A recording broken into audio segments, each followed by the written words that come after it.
Anthony Mundine is a name that sizzles with controversy. He's had an amazing career as one of Australia's elite athletes, switching from rugby league at his peak to a successful international career in boxing.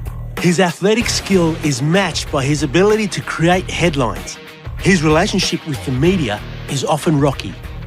He's a passionate man who's not afraid to speak his mind. This should be interesting. I didn't know that I could paint, man. That surprised me. So we're going to see how good he paints today. Hopefully he catches my good looks. I met Anthony once before, very briefly, and he was quite a warm, gentle, funny sort of guy. So I hope today we see all the sides of Anthony Mundine. It's easy to get caught up in the controversy, but my challenge today is to resist that and just paint the man I meet. This could be very different to what we might expect. Anthony won't see the painting until the end when it's finished, and it's his to keep. I hope he likes it. Good to see you again, Anthony. Thanks for coming in. You ever been painted before? Not like this. Someone painted you for the Archibald a few years ago. Yeah, a couple of times. You got quite a well-defined sort of face, Anthony, so I think I'm going to enjoy painting it, you know? Sure. Look at those chiselled bones, mate. Fantastic. They reckon I was so pretty as a youngster coming up, I should have been a girl.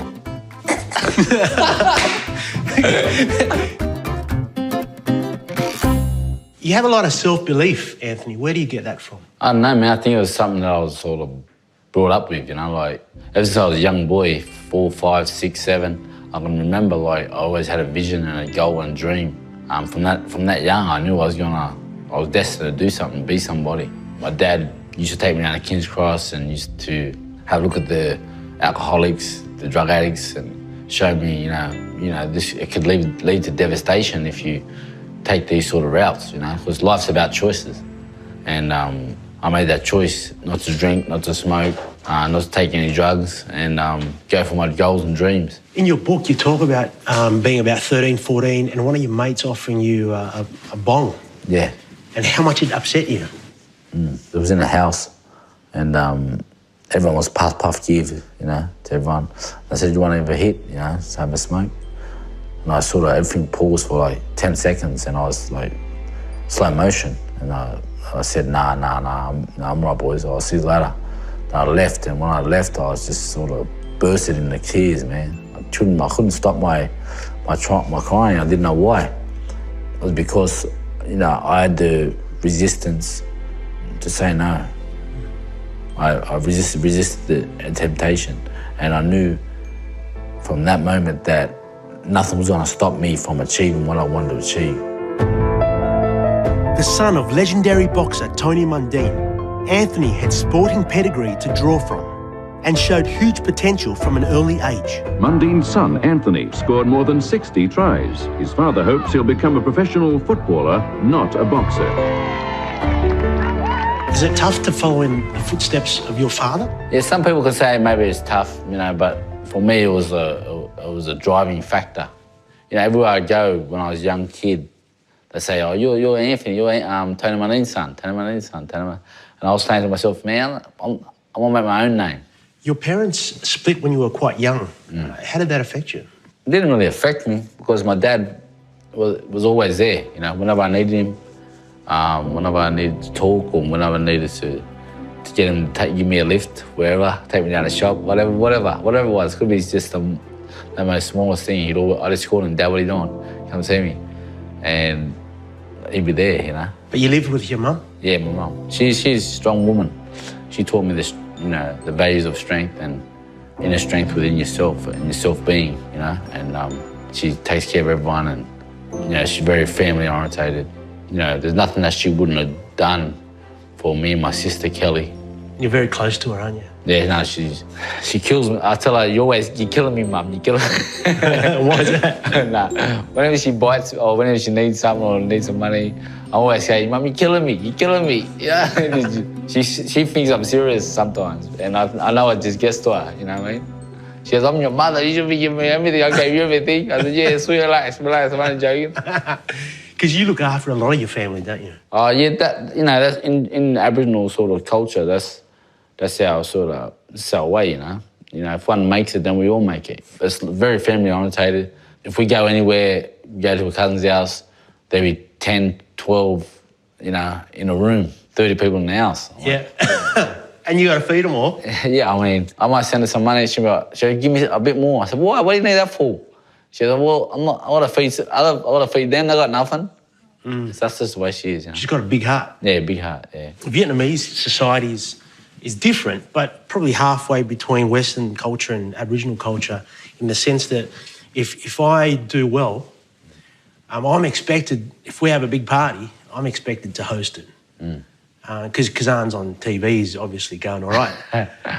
Is that the same with your sort of family, you know? You know, there's people that I haven't seen for years, mate, years. You can go to an Aboriginal knockout or something, you go back to the club and there's packed full of, it's a blackout, you know what I mean? You might walk in with $1,000, you won't have nothing left, you know what I mean? By the end of it, you give them $50 here, $50 here.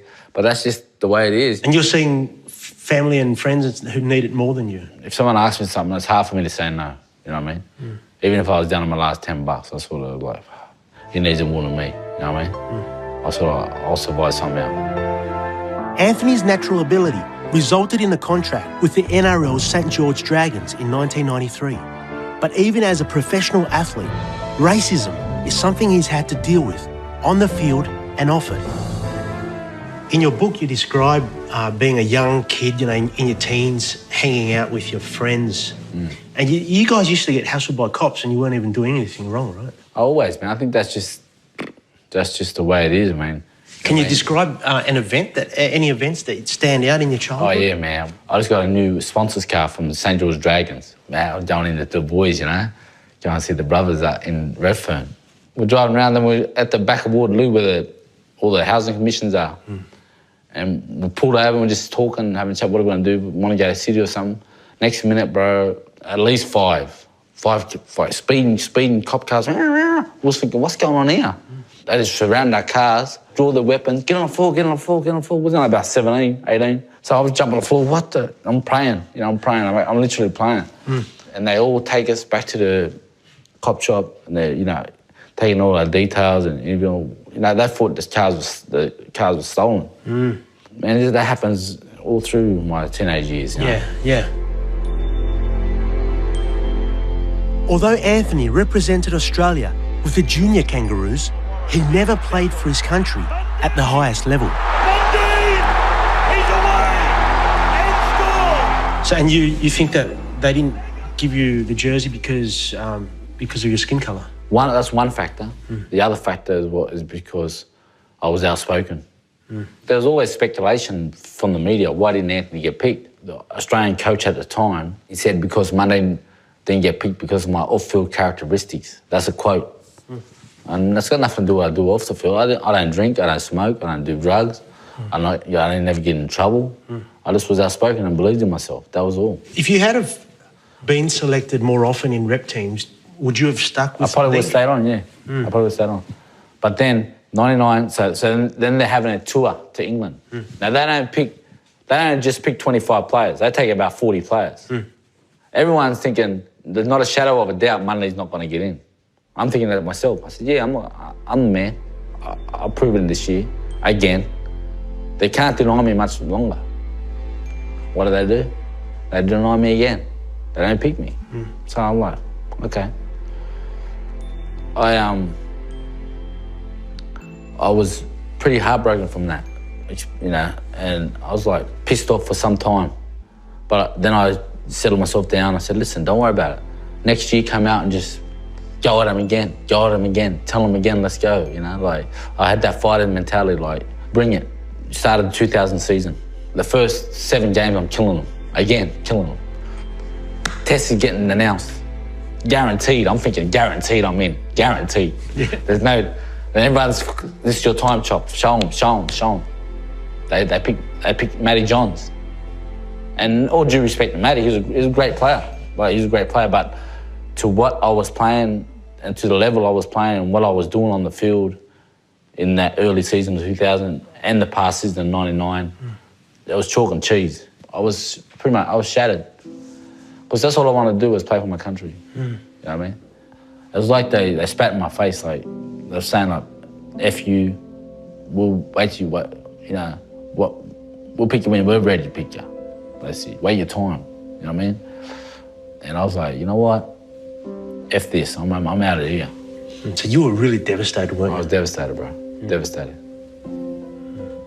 Devastated. To the point where I gave up what I loved.